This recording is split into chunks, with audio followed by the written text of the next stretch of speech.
கேட்டா அவங்க தெரியல உண்மையா அதுக்கு வச்ச 48 பேப்பர் நீ கேட்டா. Welcome back to enjoy and JK. അപ്പോൾ റിയാക്ഷൻ ചെയ്യാൻ പോകുന്നത് ഡ്രാഗൺ മൂവിയാണ്. நீங்க தனியா வேணா போய் பேசுங்களா? இல்லப்பா, தனியாலாம் பேசி உடனே டிசைட் பண்ண முடியாது. சில பாக்ஸஸ் எல்லாம் டிக் ஆகுதான்னு செக் பண்ணனும். Why don't you take me out on a date tonight? Okay. ഓ ലൈഫ് മാറിയത് അല്ലേ? അത് മാത്രല്ല ബോക്സ് സ്റ്റിക്ക് ആവുന്നുണ്ടോന്നൊക്കെ നോക്കണം. ആള് ഭയങ്കര ഓപ്പൺ ആണ് സംസാരിക്കാൻ.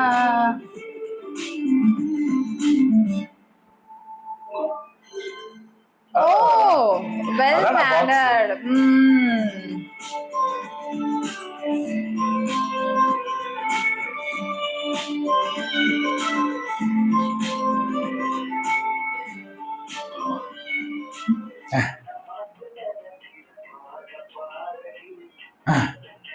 இல்ல செட் அடிக்கறியா? அடிக்கலன்னு சொன்னா அடிச்ச போய் இந்த ட்ரெஸ்ல நீ ரொம்ப அழகா இருக்க. காம்ப்ளிமெண்ட்ஸ். சரி, எங்க போறோம்?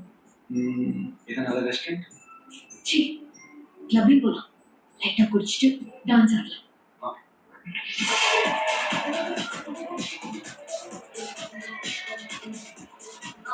One second shot. உனக்கு இல்ல ஏன் குடிக்க மாட்டியா? அதெல்லாம் நீ கேள்விப்பட்டேன். திரும்ப ஓடிய போல. Responsible. Thank you.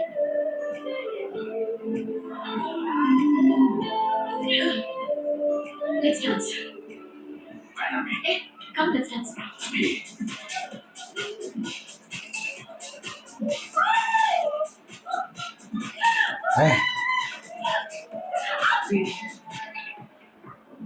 He's ready.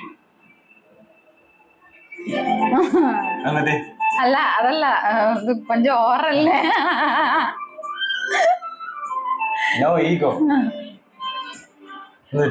അല്ല അങ്ങനെയൊക്കെ ഉണ്ട്. അല്ല കണ്ടപ്പോ അങ്ങനെ തോന്നിയതാ.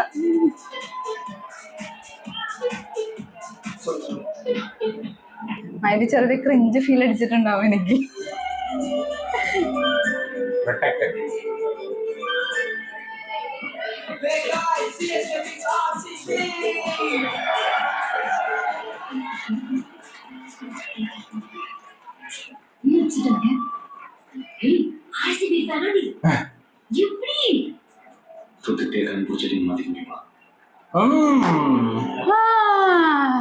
ലോയൽ.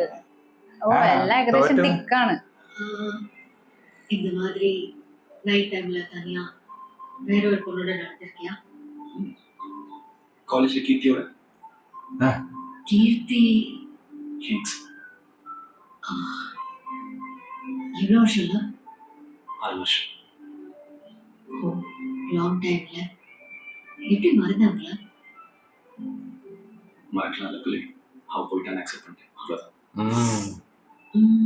யூஸ்வலா பசங்க பிரச்சனை வரக்கூடாதுன்னு கல்யாணம் பண்ணி போற பொண்ணு கிட்ட பாஸ்ட மறைச்சிருவாங்க தெரியுமா? நீ எப்படி ஓப்பனா இருக்க? இதுல மறைக்க என்ன இருக்கு? நீ கேட்ட நான் சொன்னேன். அவ்வளவுதான். எல்லாம் ஓப்பன் அல்ல. ஏன் பாஸ்ட் பத்தி எல்லாம் கேட்க மாட்டியா? என் பாஸ்ட பத்தி தெரிஞ்சு நான் என்ன பண்ண போறேன்? எனக்கு ஒன்று பிடிச்சிருக்கு பிள்ளை.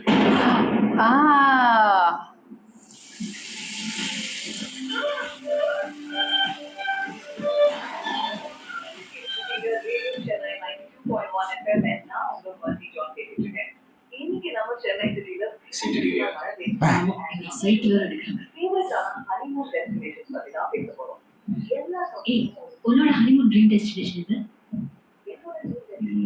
ட்ரீம் டெஸ்டினேஷன்லாம் எதுவும் இல்லை. எங்கேயும் எங்க போனாலும் ரூம்ல தான் இருக்க போறோம். சும்மா சும்மா. சரி உனக்கு? எனக்கு கண்டிப்பா ஹனிமூனுக்கு யூரோப் ட்ரிப் போகணும். அங்க அட்லீஸ்ட் 1 மந்த் தங்கி எல்லா கண்ட்ரிஸும் சுத்தி பார்க்கணும். அப்புறம் கடைசியா ஐஃபில் டவர் முன்னாடி ஒன்று கிஸ் பண்ணணும்.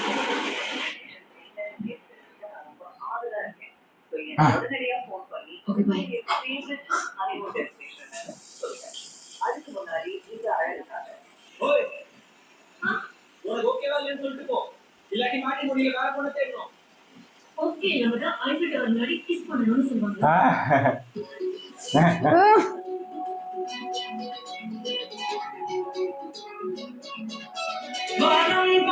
ഇതിനകത്തെ പാട്ടാണ് റീൽസിൽ കൊറേ ഇല്ലേ ഇത്.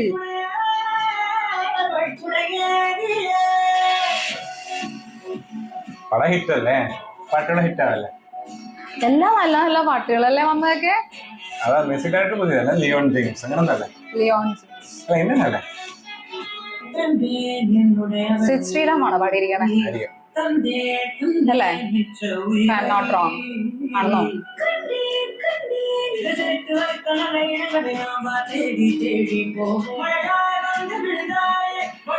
ഒറിജിനൽ ലൊക്കേഷൻ പോയി തോന്നല്ലേ. പോയിട്ടുണ്ട്.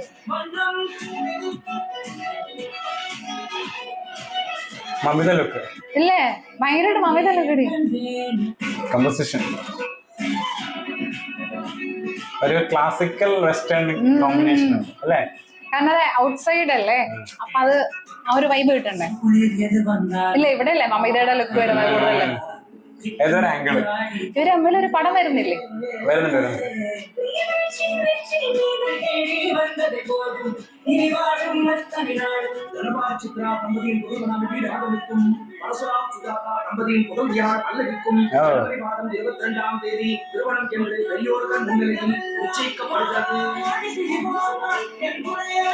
നിശ്ചയം.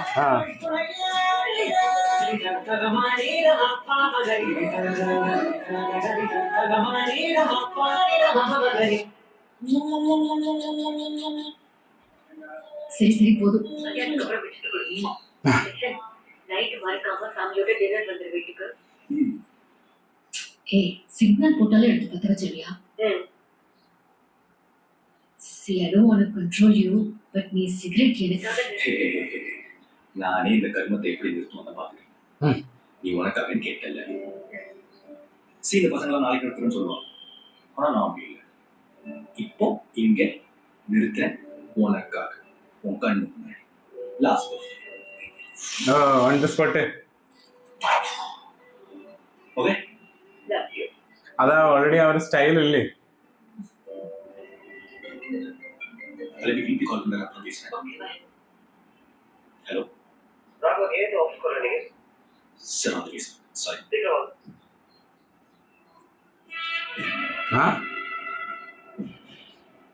சார் இன்னும் 5 மாசத்துக்கு ஆஃபீஸ் கிளம்புறேன். லீவ். சார் நான் என்ன சார் பண்ணேன்? நான் நல்லா தான் சார் வேலை பார்த்தேன். என்னையும் சார் தூக்குறீங்க? ஏன்னா இங்க இருக்க அமெரிக்கா உன்னை மேனேஜரை ப்ரமோட் பண்ணி அங்க இருக்க போறேன். 5 മാസം കൊണ്ട് പോണം.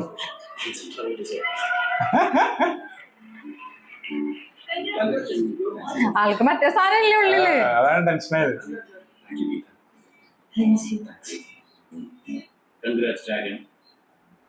ആരാണ്? ആരാ ഇത്? AGS.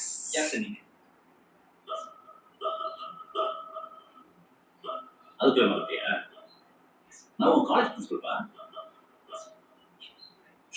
சார் பிரின்சிபல் சார் என்ன சரிங்க?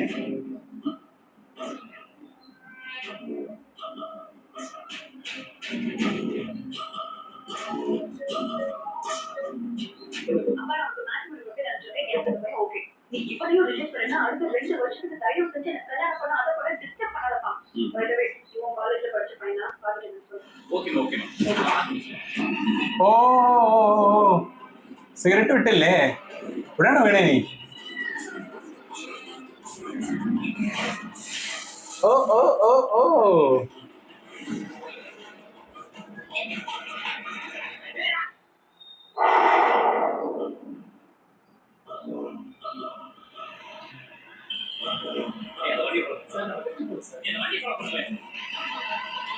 ഓ അങ്ങനെ. അഗൈൻ ഒരു ഷിഫ്റ്റ് ചെയ്തല്ലോ സ്റ്റോറി.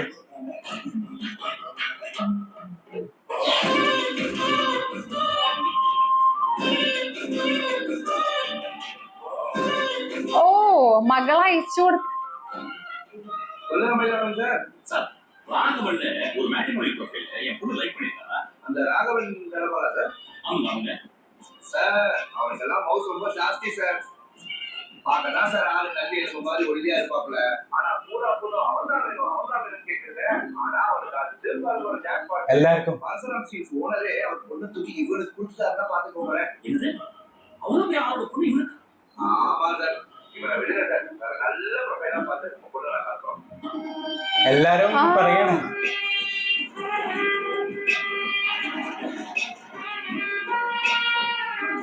ഓ ഇവിടെ പ്രശ്നേ അപ്പോ മര്യാദക്ക് പോയിക്കൊണ്ടിരിക്കുന്ന ആ ടെൻഷൻ മൊമെന്റ് കൊണ്ടിരുന്നു. എന്താ അങ്ങനെയൊക്കെ പ്രശ്നമായിരിക്കില്ലേ? ആ രാഘവൻ എന്താ ஒருத்தர் 3 வருஷத்துல மேனேஜரை யூஎஸ் போடலாம். நீங்கள் 2 பேரும் என்ன கரெக்டியும் போட்ட ஹார்ட் ஒர்க்கு அந்த பக்தியை கொண்டிருந்தீங்கன்னா நீங்களே போற மாதிரி யூஸ் போயிடுவீங்க.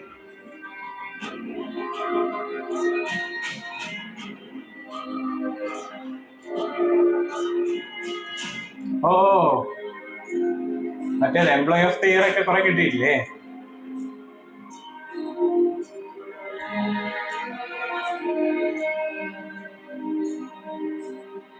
അങ്ങനെയാണ് ഇവിടെ എത്തിയത്.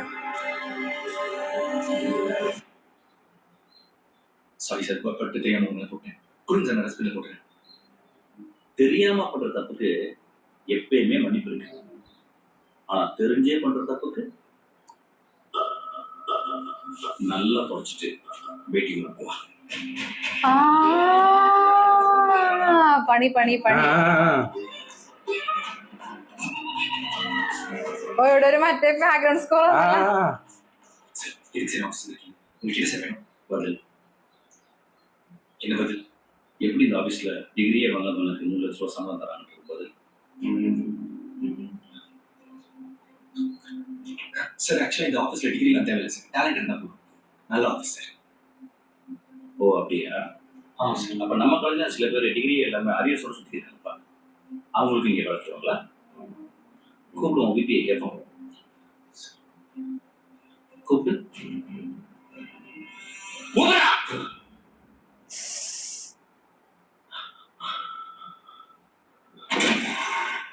Rahul, is everything okay? Just some marriage issues, sir. Can you give us some privacy? Okay, thank you, sir. ഓ ഓ ഓ പെട്ടിടന്ന്.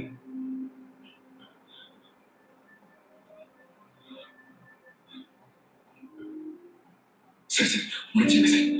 சார் இந்த டிகிரி ஃபேக் பண்ணி தான் சார் இந்த கம்பெனி. ஆனால் கஷ்டப்பட்டு உழைச்சி நான் சார் இவ்வளோ தூரம் வந்திருக்கேன். மாதம் 3 லட்சம் சம்பளம் சார், ஆனால் 2 லட்சம் இஎம்ஐ போயிடுது சார். சார் 6 மாசத்துக்கு கல்யாணம் தானே இருக்கு சார். கல்யாணம் முடிச்சு கையோட யூஸ் போகிறோம் சார். வாழ்க்கை போங்க சார், சந்தோஷமா இருக்கு. தயவு செஞ்சு நான் காலேஜில் பண்ணதெல்லாம் மனசில் வச்சுட்டு என் வாழ்க்கையை கெடுத்துறாதுங்க சார். Please sir. சார் நம்ம காலில் வேண்டாம். இல்லை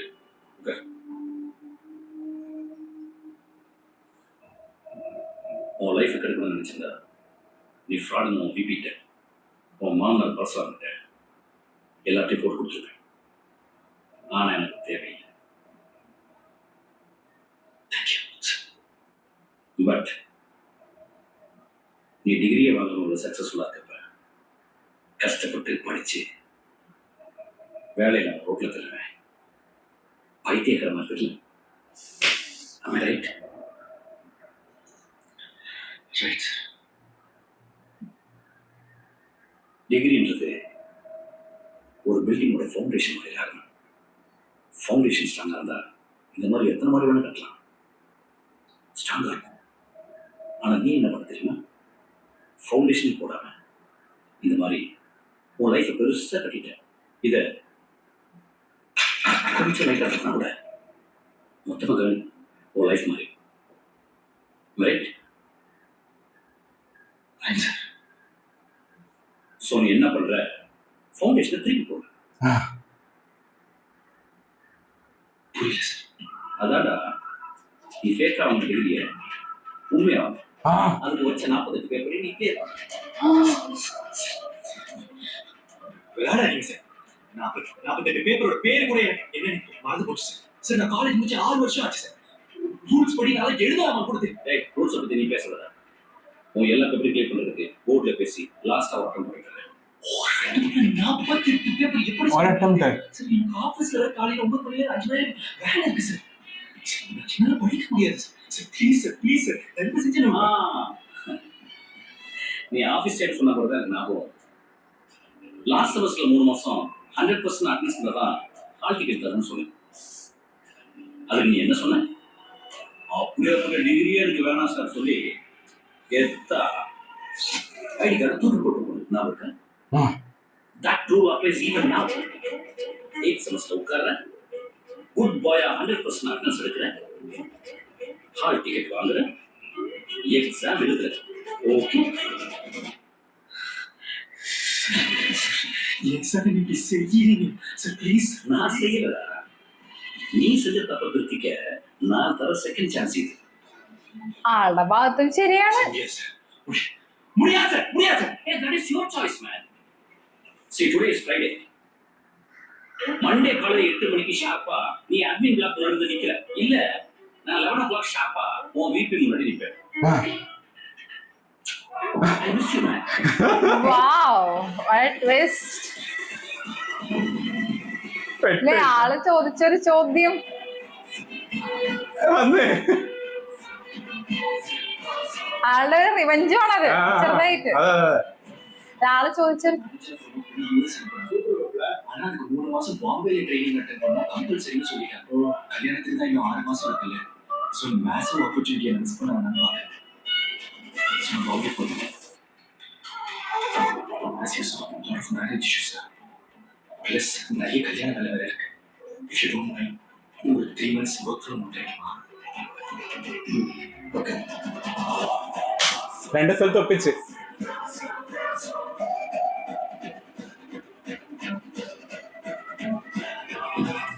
ഓ അപ്പൊ അവിടെ തൂക്കി എറിഞ്ഞത്. போட்டு வா, போய் படிக்கலாம். ഓ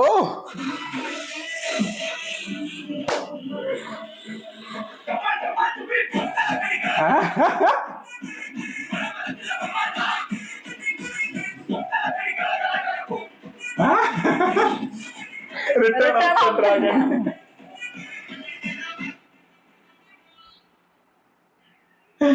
ഓ ഇന്റർവെൽ ആണോ അത്? ഇന്റർവെൽ ആണത്. ഇന്റർവെൽ പഞ്ച് അല്ലേ? അതായത് എന്താ പറയാ, ഭയങ്കര എൻഗേജിങ്. അതായത് ഈ ഒരു മൂവിയുടെ ഒരു സംഭവം എന്ന് വെച്ചിട്ടുണ്ടെങ്കിൽ ഭയങ്കര ഫാസ്റ്റ് ആയിട്ട് എല്ലാം പോയിക്കൊണ്ടിരിക്കുന്നത്. ആൻഡ് ഒരു സിറ്റുവേഷനിൽ തന്നെ ഭയങ്കരമായിട്ട് സ്റ്റിക്ക് ഓൺ ചെയ്യുന്നില്ല. ഇപ്പൊ അവരുടെ ആ ഒരു എന്താ പറയാ ഒരു ലവ് മൊമെന്റ് കാണിച്ച സമയത്താണെങ്കിൽ അതിനകത്ത് തന്നെ നിൽക്കാൻ നോക്കിയില്ല. അത് പെട്ടെന്ന് അതിനകത്ത് ഷിഫ്റ്റ് ആയിട്ട് വേറൊരു സംഭവം വന്നു. അത് മാത്രമല്ല, ഓൾറെഡി സക്സസിൽ നിൽക്കുന്ന ഒരാളാണ്. പ്രത്യേകിച്ച് ഡിഗ്രി പോലും ഇല്ലാണ്ട് 48 അരിയേഴ്സും വെച്ചുകൊണ്ട് എന്താ പറയാ സക്സസിൽ നിൽക്കുന്ന ഒരാൾക്ക് നമ്മൾ എന്താ കാണുമെന്ന് വിചാരിക്കാം. റോങ് മെസ്സേജ് അല്ലേ പുറത്തോട്ട് പോകും. സോ അവിടെ ഒരു പെട്ടെന്നൊരു ഷിഫ്റ്റ് വരികയും ചെയ്യും. ആണ്. കാരണം എന്താ വെച്ചിട്ടുണ്ടെങ്കിൽ ആളുടെ ലൈഫ് എങ്ങനെയായിരുന്നു, അതായത് ഇപ്പൊ അച്ഛനും അമ്മേനെയും ചീറ്റ് ചെയ്തിട്ടാണ് ആള് കുറെ കാര്യങ്ങൾ ചെയ്തിരിക്കുന്നത്. അത് കൂടാതെ തന്നെ പിന്നെ കോളേജിലാണെങ്കിൽ അത്രയും സിറ്റുവേഷൻസ് ഉണ്ടായിരുന്നു പഠിക്കാനായിട്ട്. പക്ഷെ സ്റ്റിൽ അവിടെ എൻജോയ് ചെയ്ത് നടന്നു എല്ലാ സംഭവം. പക്ഷെ ഒരു സിറ്റുവേഷൻ വന്ന സമയത്ത് ആൾക്ക് ഒരു ചെറിയൊരു ലക്ക് വന്നത് കൊണ്ടോ പിന്നെ അയാളെ മീറ്റ് ചെയ്തുകൊണ്ടോ ഇങ്ങനെ ഒരു ലൈഫ് മാറി മൊത്തത്തില്. അതായത് ഒരു തെറ്റ് ചെയ്തിട്ട് ആളുടെ സക്സസ് ആയി ലൈഫ്. പക്ഷെ അതിനുശേഷം ആള് ചെയ്ത മൊത്തം ഹാർഡ് വർക്ക് ആണ്. ജോലി സമയത്തെല്ലാം അതാണ് ആള് പറയുന്നത്. അതായത് ജോലി, കാരണം എംപ്ലോയി ഓഫ് ദി ഇയർ വെറുതെ ആവില്ലല്ലോ, ജോലി ചെയ്തോണ്ട് തന്നെ ആവും. പക്ഷെ അതൊക്കെ കറക്റ്റ് ആയിട്ട് ചെയ്തിട്ടുണ്ടായിരുന്നു. പക്ഷെ അതിലോട്ട് വന്ന വഴി എന്ന് പറയുന്നത് ഫുൾ റോങ് ആണ്. അപ്പൊ അതുകൊണ്ട് തന്നെ ഈ ഒരു സാറിനെ കാണുന്ന സമയത്ത് അല്ലെങ്കിൽ അദ്ദേഹം ഒരു വില്ലനെ പോലെയാണ് നമ്മളെ കാണുക. കാരണം നമ്മൾ ഏകദേശം ഈ ഒരു ഡ്രാഗൺ എന്ന് പറയുന്ന ആ ഒരു വ്യക്തിയുടെ ലൈഫായിട്ട് ഭയങ്കരമായിട്ട് കണക്ട് ആയി. എന്തോ എത്രത്തോളം അദ്ദേഹം തെറ്റുകൾ ചെയ്തു എന്നുണ്ടെങ്കിൽ നമ്മളെ മറന്നു. ഇപ്പൊ നല്ലതാണല്ലോ, ഇപ്പൊ നല്ലതാണ്. ഇപ്പൊ ആളെ നല്ല രീതിയിലാണ് പോകുന്നത്. പ്രത്യേകിച്ച് അത് മാത്രമല്ല, പണ്ട് കുറെ ചീറ്റ് ചെയ്ത സംഭവങ്ങളൊക്കെ ഇപ്പൊ അച്ഛനമ്മയും നല്ല രീതിയിൽ നോക്കുന്നുണ്ട്. പിന്നെ അത് കണ്ടല്ലേ മറ്റൊരു ഇംപ്രസ്ഡ് ആണ്. അപ്പൊ അതുകൊണ്ട് തന്നെ ഇപ്പൊ ആളുടെ ലൈഫ് ഭയങ്കര beautiful and very happy going ആയിട്ടുള്ള ഒരു പേഴ്സൺ ആണ് അങ്ങേര്. അപ്പൊ അതുകൊണ്ട് തന്നെ നമ്മളും ആ ഒരു ക്യാരക്ടറിനോട് നിന്നു. ആൻഡ് നമ്മൾ ആ പാസ്റ്റ് മറന്നുപോയി. നമ്മൾ അനുഭവ പരമേശ്വരനെയൊക്കെ മറന്നുപോയി, ഉണ്ടായിരുന്നു എന്നുള്ളവരെ മറന്നു. കാരണം ഇപ്പൊ കംപ്ലീറ്റ്ലി ആ ഒരു ഹീറോയിന്റെ ഫേസ് മാത്രം, കാരണം ലാസ്റ്റ് ഇപ്പൊ അതല്ലേ കാണിച്ചുകൊണ്ടിരിക്കുന്നത്. അതുകൊണ്ട് അപ്പോ ഈ ഒരു എന്താ പറയാ പ്രിൻസിപ്പിൾ അല്ല അങ്ങേര് വന്ന സമയത്താണെങ്കിൽ നമ്മൾക്ക് ശരിക്കും ഒരു ചെറിയൊരു ദേഷ്യമൊക്കെ തോന്നിയിട്ടുണ്ടാവും ഒബിയസ്ലി ആ ഒരു ക്യാരക്ടറിനോട്. ഇപ്പൊ എന്തിനാ വന്നതെന്നുള്ളത് ഒരു ചെറിയൊരു നെഗറ്റീവ് ഷെയ്ഡ് തന്നെയാണ് കൊടുത്തിരുന്നത്, ഈവൻ ബാക്ക്ഗ്രൗണ്ട് സ്കോറിനടക്കം. പക്ഷേ അങ്ങേര് ചോദിച്ചിട്ടുള്ള കുറച്ച് ചോദ്യങ്ങളും ഉണ്ട്. അപ്പൊ അത് എന്ന് പറയുന്ന കേൾക്കുന്ന സമയം നമുക്ക് തോന്നും ഇത് ശരിക്കും ട്രൂ അല്ലേ അങ്ങേര് ചോദിക്കുന്നത്. കാരണം പഠിച്ച് കഷ്ടപ്പെട്ട് പഠിച്ച് ജോലി ഇല്ലാണ്ട് നടക്കുന്ന കുറെ ആളുകളില്ലേ, അപ്പൊ അവരോട് ഈ പുള്ളിക്കാരൻ ചെയ്യുന്ന എന്താ ഇല്ലേ? ഭയങ്കര ഷോർട്ട് കട്ടിലൂടെ പെട്ടെന്ന് ഒരു ജോലി ആക്കുകയും ചെയ്ത് ഞാൻ ഭയങ്കരമായിട്ട് സക്സസിൽ നിൽക്കുകയും ചെയ്യുന്നു. സോ ആ ഒരു സംഭവത്തിനെ കുറിച്ചിട്ടാണ്. പിന്നെ അത് മാത്രമല്ല, ആള് പറഞ്ഞൊരു കാര്യം കൂടിയുണ്ട്, അതായത് എന്തും നന്നാവണമെങ്കിൽ ഫൗണ്ടേഷൻ വേണം. അപ്പൊ നിന്റെ ഫൗണ്ടേഷൻ സ്ട്രോങ് അല്ല, ഫൗണ്ടേഷൻ ഓൾറെഡി പോയിരിക്കുകയാണ്. ആൻഡ് ആൾക്ക് ടാലന്റ് ഉണ്ട് എന്നുള്ളത് ഈ പ്രിൻസിപ്പളിന് അറിയാം. അതുകൊണ്ടായിരിക്കണം ചിലപ്പം ഇപ്പോഴും ആള് പിറകെ നടക്കണം. അല്ലെങ്കിൽ വേണമെങ്കിൽ ഇപ്പൊ തന്നെ പോയിട്ട് വേണമെങ്കിൽ എല്ലാവരുടെ അടുത്തും പോയി പറഞ്ഞുവിടായിരുന്നു, ഇവൻ ചീറ്റ് ചെയ്തിട്ടാണ് വന്നേക്കണേ, ഇവൻ ഫ്രോഡ് ആണെന്നുള്ളത് വേണമെങ്കിൽ പറയാം. എനിക്ക് തോന്നുന്നു വെച്ചിട്ടുണ്ടെങ്കിൽ അതായത് റോങ് ആയിട്ട് ചെയ്തിട്ടുള്ള കാര്യങ്ങളെ റൈറ്റ് ആക്കിയിട്ട് ഈ ഒരു ലൈഫ് ലീഡ് ചെയ്തോളാം. അത് മാത്രമല്ല, എനിക്ക് തോന്നുന്ന വേറൊരു കാര്യം എന്ന് വെച്ചാല് ആൾ ഓൾറെഡി ടാലന്റഡ് ആണ്, ആൾക്ക് റൈറ്റ് ആവാൻ പറ്റും, പക്ഷെ റോങ് വഴിയിലൂടെ പോയതാണ്. അപ്പൊ എന്തുകൊണ്ട് നമുക്ക് തിരുത്തി റൈറ്റ് ആയിക്കൂടാ എന്നുള്ളൊരു തിങ്കിങ് കൂടിയാണ്. പിന്നെ അദ്ദേഹത്തിന്റെ ഒരു പേഴ്സണൽ റിവെഞ്ചും ഉണ്ട്, കാരണം അന്ന് ഭയങ്കരമായിട്ട് മറ്റേ രീതിയിലൊക്കെ പക്ഷെ എന്ന് വെച്ചാൽ ആ പ്രിൻസിപ്പലിന്റെ ഭാഗത്ത് തെറ്റ് പറയാൻ പറ്റില്ല. കാരണം അങ്ങനെ കുറെ ശ്രമിച്ചു, കുറെ ചാൻസ് കൊടുത്തു, കുറെ സംഭവം എല്ലാം കൊടുത്തു. പക്ഷെ ഈ ഒരു സ്റ്റുഡന്റിന്റെ ഭാഗത്തായിരുന്നു ആ സമയത്ത് തെറ്റുണ്ടായിരുന്നു. അപ്പൊ ഇതെന്ന് പറയുന്നത് നീ കഷ്ടപ്പെടാണ്ടൊന്നും നേടണ്ട എന്നുള്ള രീതിയിലൊരു സംഭവം. പക്ഷെ അവിടെ എന്ന് പറയുന്ന ഒരു സ്വീറ്റ് റിവെഞ്ച് പോലെ തന്നെയാണ്. കാരണം 3 മാസം കഷ്ടപ്പെടുക, അതായത് ആ ഒരു 3-4 വർഷം സുഖിച്ചതിന്റെ ഒക്കെ എന്താ പറയാ കഷ്ടപ്പാടുകൾ ഈ ഒരു 3 മാസം ചെയ്യേണ്ടതായിട്ട് വരും എന്നുള്ളതാണ്. അപ്പൊ എന്ന് വെച്ചിട്ടുണ്ടെങ്കിൽ എല്ലാം ക്ലിയർ ചെയ്ത് കഴിഞ്ഞിട്ടുണ്ടെങ്കിൽ ആൾക്ക് ഇപ്പൊ ആ ഒരു ഡിഗ്രി ഉള്ളതുകൊണ്ട്. പ്രത്യേകിച്ച് എനിക്ക് വേറൊരു ഡൗട്ടും കൂടി ഉണ്ട്. കാരണം വെച്ചാൽ ഈ ആളുണ്ടല്ലോ, കാരണം വെച്ചാൽ നമ്മളെ ഫസ്റ്റ് കൺസൾട്ടൻസി പറഞ്ഞൊരു കാര്യം ഓർമ്മയുണ്ടോ, 99% നിന്നെ പിടിക്കില്ല എന്ന് പറയുന്നുണ്ട്. 1% ചാൻസ് ഉള്ളു പിടിക്കാൻ. കാരണം അത്രയും ജെന്യൂൻ ഒറിജിനൽ ഫീൽ ആയിരിക്കും ആ സർട്ടിഫിക്കറ്റ് ഉണ്ടാവുക. അപ്പോ AGS എന്നൊരു സർട്ടിഫിക്കറ്റ് പുറത്തോട്ട് പോയിട്ടുണ്ടെങ്കിൽ അത് ശരിക്ക് ഇങ്ങനെ പഠിക്കാത്ത ഒരാൾക്ക് പോകുന്ന സമയത്ത് അത് ഇങ്ങേർക്കും കൂടി പണി കിട്ടുന്ന ഒരു സാധനമല്ലേ. കാരണം ആ ഒരു അവിടുന്ന് ആ ഒരു കോളേജിൽ നിന്ന് അങ്ങനെ പോകുന്നുണ്ടെങ്കിൽ അത് നിങ്ങൾ അറിയാണ്ട് എങ്ങനെ അത് പോയി. കാരണം ഇവരുടെ ഒഫീഷ്യൽസ് തന്നെയാണ് ഈ സാധനങ്ങളൊക്കെ പോകുന്നത്. അതാണ് അങ്ങനെ പറഞ്ഞത്, 2.5 ലക്ഷം മറ്റവർക്ക് കൊടുക്കണം, അവർക്ക് കൊടുക്കണം, ഇവർക്ക് കൊടുക്കണം എന്നൊക്കെ 10 ലക്ഷത്തിന്റെ കാര്യം പറഞ്ഞപ്പോ. സോ അങ്ങനെയുള്ള കുറെ സംഭവങ്ങളുണ്ട്. അപ്പൊ എല്ലാവർക്കും ഇതൊരു പണി വരുന്ന സാധനമാണ്. ചിലപ്പോ അതും കൊണ്ടും പിന്നെ അവളെ ഒരു ഗുഡ് മെസ്സേജ് എന്നുള്ള രീതിയിൽ പ്രിൻസിപ്പളിന്റെ ഭാഗം കൂടി ശരിക്കും ഇതൊരു ബാഡ് മെസ്സേജ് ആവില്ല. കാരണം ഏതൊരു ഷോർട്ട് കട്ടിലൂടെയും പോയി എന്തും നേടാം എന്ന് പറയുന്നത് അതൊരു ബാഡ് മെസ്സേജ് തന്നെയാണ്. ലക്ക് വേണമെങ്കിൽ വരാം. ഇപ്പൊ നമുക്ക് ലക്ക് വഴി എന്തെങ്കിലും ലോട്ടറി അടിക്കോ അല്ലെങ്കിൽ നമുക്ക് നിധി കിട്ടോ അങ്ങനെയുള്ള സംഭവങ്ങളൊക്കെ വേറെയാണ്. അതൊക്കെ ലക്കാണ്. ഈവൻ നമുക്ക് ആൻസിസ്ട്രൽ പ്രോപ്പർട്ടീസ് എന്തെങ്കിലും കിട്ടോ അതൊക്കെ ലക്കാണ്. പക്ഷെ ഇതെന്ന് പറയുന്നത് ഒരു ഷോർട്ട് കട്ട് തന്നെയാണ്. ആളായിട്ട് അതാ പറഞ്ഞത്, തെറ്റ് നീ അറിയാണ്ട് ചെയ്തത് ഞാൻ ക്ഷമിക്കും, പക്ഷെ അറിഞ്ഞുകൊണ്ട് ചെയ്യുന്നത്. പക്ഷെ ആള് ചാൻസ് കൊടുത്തു, ആള് ചാൻസ് കൊടുത്തു. 3 മാസം സഫീഷ്യന്റ് ടൈം ആണ്. കാരണം എന്ന് വെച്ചാൽ ഇപ്പൊ 6 വർഷത്തെ ഗ്യാപ്പ് ഉണ്ട് എന്ന് പറഞ്ഞാല് ഹീസ് മെച്ചുവേർഡ് നൗ. ആള് ഭയങ്കര മെച്ചുവേർഡ് ആണ്. എംപ്ലോയി ഓഫ് ദ ഇയർ ആവാനുള്ള ഒരു സ്മാർട്ട്നെസ് ഉണ്ട് ആൾക്ക്. അതും കണ്ടിന്യൂസ് ആയിട്ട് 2-3 വർഷം. ഇപ്പൊ പ്രശ്നം എന്ന് വെച്ചിട്ടുണ്ടെങ്കിൽ വർക്കും ചെയ്യണം, പഠിക്കണം, 2 സംഭവം ഉണ്ട്. അപ്പൊ ആൾക്ക് US പോകാനുള്ള ചാൻസ് കൂടി കിട്ടിയ. അപ്പൊ ഏകദേശം എന്താ പറയാ ശരിക്കും ഒരു ഈസ് ഇൻ സൂപ്പ് എങ്ങനെയാണെങ്കിലും പറയാം. ഭയങ്കര ഒരു ഈസി ഗോയിങ്, ഹാപ്പി ഗോയിങ് ആയിട്ടുള്ള ഒരാള്. എന്താ പറയാ ഭയങ്കര ഒരു നമ്മൾ പറയില്ലേ ഒരു ടൈറ്റനിങ് സിറ്റുവേഷനിലാണ് ശരിക്കും ഉള്ളത്. അപ്പൊ ആൾക്കെന്ന് പറയുന്നത് എനിക്ക് തോന്നുന്നത് what ever he has done in the past it's almost like എന്താ പറയാ ഒരു റീപേയിങ് ആ ഒരു ഡെപ്റ്റ് അങ്ങനത്തെ ഒരു സംഭവം ശരിക്കും കാണിച്ചിരിക്കുന്നത്. അപ്പൊ എങ്ങനെ ആകരുത് എന്നും കൂടി ഇതിനകത്ത് അവര് പറയാൻ നോക്കിയിട്ടുണ്ട് എന്നുള്ളതാണ്. അപ്പൊ അതുകൊണ്ട് തന്നെയാണ് ഇന്നും അത്രയും സക്സസും ആയത്. കാരണം ബാഡ് മെസ്സേജസ് അങ്ങനെ കൊടുത്തിട്ടുണ്ടെങ്കിൽ എനിക്ക് തോന്നുന്നില്ല. സാധ്യതയില്ല. കാരണം പ്രത്യേകിച്ച് പ്രദീപ് ഗംഗാധരന്റെ പടത്തിൽ നമ്മൾ ഫസ്റ്റ് കണ്ടിട്ടുള്ള കോമാളിന്റെ അകത്ത് നമ്മൾ കണ്ടിട്ടുണ്ടായിരുന്നു. എന്റെലോട്ട് എത്തുമ്പോൾ നല്ലൊരു ഗുഡ് മെസ്സേജിലൂടെ തന്നെയാണ് സിനിമ പോകുന്നത്. അപ്പം എന്തായാലും അദ്ദേഹത്തിന്റെ റൈറ്റിംഗ് കൂടി ഈ സിനിമയിൽ ഉള്ളതുകൊണ്ട് തന്നെ പിന്നെ യൂത്തന്മാരെ റെപ്രസെന്റ് ചെയ്യുന്ന ഒരാളും കൂടിയാണ്. അപ്പൊ ഒരിക്കലും അങ്ങനെ ഒരു സംഭവം പോകാൻ സാധ്യത. എന്തായാലും പക്ക ഒരു നല്ല രസമുള്ള ഒരു ഇന്റർവെൽ ടെസ്റ്റ് ആയിരുന്നു. കിഡിലൻ. അതായത് നമ്മള് കാണാൻ നമുക്ക് ആഗ്രഹമുണ്ട്. അതാ പറഞ്ഞത് ബാക്ക് ടു ബാക്ക് ഒരു നമ്മള് കണ്ടോണ്ടിരിക്കാനായിട്ട് ആ ഒരു ഫീൽ. അഗെയിൻ കോമാളിയിൽ അങ്ങനെ തന്നെയായിരുന്നല്ലോ. നമ്മള് പെട്ടെന്നാണ് എല്ലാ സംഭവങ്ങളും മാറി മറിഞ്ഞിരുന്ന സംഭവമില്ല. അപ്പൊ അതുപോലെ തന്നെ എഗെയിൻ ഈ ഒരു മൂവിയിൽ ഭയങ്കര ആ ഒരു അപ്ഡേറ്റഡ് സംഭവങ്ങളും അത് കൂടാതെ തന്നെ പെട്ടെന്ന് ഫാസ്റ്റ് ആയി പോകുന്നുണ്ട്. നമ്മൾക്ക് പ്രത്യേകിച്ച് എൻജോയ് ചെയ്യാനും പറ്റുന്നുണ്ട്. അത് മാത്രമല്ല ബ്യൂട്ടിഫുൾ സോങ് ആയിരുന്നു. Beautiful song. അത് എനിക്ക് ഈ പടത്തിലാണെന്ന് അറിയില്ലായിരുന്നു. കാരണം എന്ന് വെച്ചാല് ഞാൻ കുറെ റീൽസിൽ ഇത് കേട്ടിട്ടുണ്ട്. പക്ഷെ ഈ പടത്തിൽ ഇങ്ങനെ ഒരു പാട്ട് നമ്മൾ എക്സ്പെക്ട് ചെയ്തില്ല. പക്ഷെ എന്നാലും നല്ല രസം ഉണ്ടായിരുന്നു. എല്ലാ സോങ്ങും ഇപ്പൊ ഫസ്റ്റ് ഇറങ്ങിയ അനുപമന്റെ കൂടെയുള്ള സോങ് ആയാലും പിന്നെ അതുപോലെ തന്നെ ഡ്രാഗന്റെ ഒരു ടൈറ്റിൽ സോങ് വരുന്നില്ലേ, ആ സമയത്തൊക്കെ ആ ട്യൂണൊക്കെ റിപ്പീറ്റ് അടിച്ച് കേൾക്കാൻ പറ്റുന്ന ഒരു ഫീല് നന്നായിട്ട് തന്നെ ലിയോൺ ജെയിംസ് ആണെന്ന് മ്യൂസിക് നന്നായിട്ട് ചെയ്തിട്ടുണ്ട്. നല്ലോണം സിങ്ക് ആവുന്നുണ്ട്. സോങ് ആയിട്ട് അങ്ങനെ പുറത്തോട്ട് പോപ്പപ്പ് ചെയ്ത് നിൽക്കുന്നില്ല അല്ലെ, മൂവി ആയിട്ട് ഭയങ്കര ഒരു സിങ്ക്, ആ മൂവി ആയിട്ട് ഭയങ്കര ഒരു സിങ്ക് വരുന്നുണ്ട്. പിന്നെ എനിക്കറിയില്ല ആക്ട്രസ് ആരാണെന്നുള്ളത്. അവരും നല്ല രസമുണ്ടായിരുന്നു കാണാനായിട്ട്. മമിത ബൈജുനെ പോലെ ഇരിക്കുന്ന അപ്പൊ ആ പുള്ളിക്കാരത്തിന് നല്ല രസമുണ്ട്. അവർ രണ്ടുപേരും പേര് കാണാൻ നല്ല നല്ല ഭംഗിയുണ്ടായിരുന്നു. അതായത് വേറെ പടത്തിലൊന്നും കണ്ടിട്ടില്ല, പക്ഷെ എന്നാലും സ്ക്രീനിൽ കാണുമ്പോൾ ഭയങ്കര ഒരു ബ്യൂട്ടിഫുൾ ലുക്ക് ആയിരുന്നു കാണാൻ. കെമിസ്ട്രിയും നല്ല രസമുണ്ടായിരുന്നു. പക്ഷെ പുള്ളിക്കാരത്തേക്ക് എന്തോ നമ്മൾ ആ ഒരു ആക്ട്രസ് ലുക്ക് അല്ലെങ്കിൽ ഭയങ്കര ഒരു സ്ക്രീൻ ലുക്ക് ഉണ്ട്, നല്ല ഒരു സ്ക്രീൻ ലുക്ക് ഫീൽ ചെയ്തിട്ടുണ്ടായിരുന്നു. ഇവൻ പുതിയതായിട്ട് കാണുന്ന എല്ലാവർക്കും നമുക്ക് ചിലപ്പോൾ അത് ഫീൽ ചെയ്തൊന്നും വരില്ല.